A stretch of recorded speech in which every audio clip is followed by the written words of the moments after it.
Do'stlar, sizlar bilan Dalel Levan YouTube kanal, Dalelbek YouTube kanalida yangi video bo'ladi. Bugungi yangi keladigan mana bu pushti kartalarni obzor qilamiz. Bu kartalar hali sizlarga kelgani yo'q, yangilanishdan keyin keladi. Sana va vaqtingizni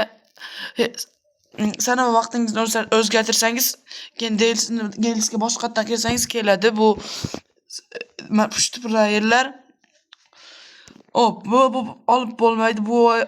Bu menimcha shu martni aprelni boshlariga kelsa kerak, yo aprelning o'rtalariga keladi. Bu sana aniq emas. Do'stlar, mana shu sana hech bo'lmasa aprelga qo'ysangiz, bugun 27-mart bo'lsa, aprelni birdan o'zgartirsangiz, nastroykadan aprelga o'zgartirsangiz, mana aprel ko'rsataman hozir do'stlar. Mana sana vaqt aprelga qo'yinglar, aprelga shunda o'tirasiz, bo'ldi do'stlar. Hamma narsa o'z joyiga, yana orqaga qaytarsangiz hamma narsa o'z joyiga qaytadi do'stlar. Shunda olsangiz bo'ladi.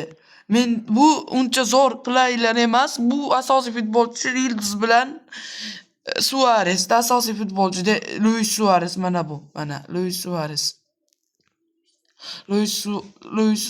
Mana Luis Suarez tezliklar yaxshi holatda, udar yaxshi holatda va tezlanishi yaxshi holatda.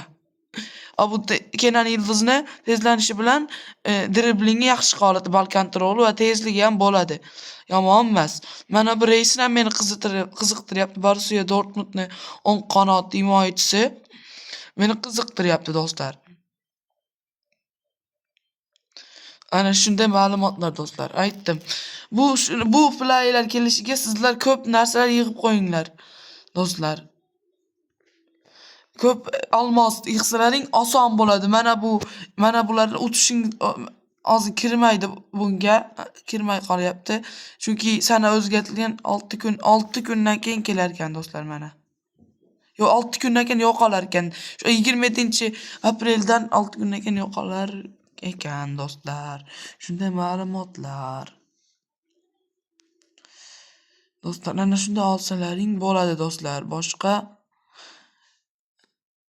shunday ko'rsalaring bo'ladi.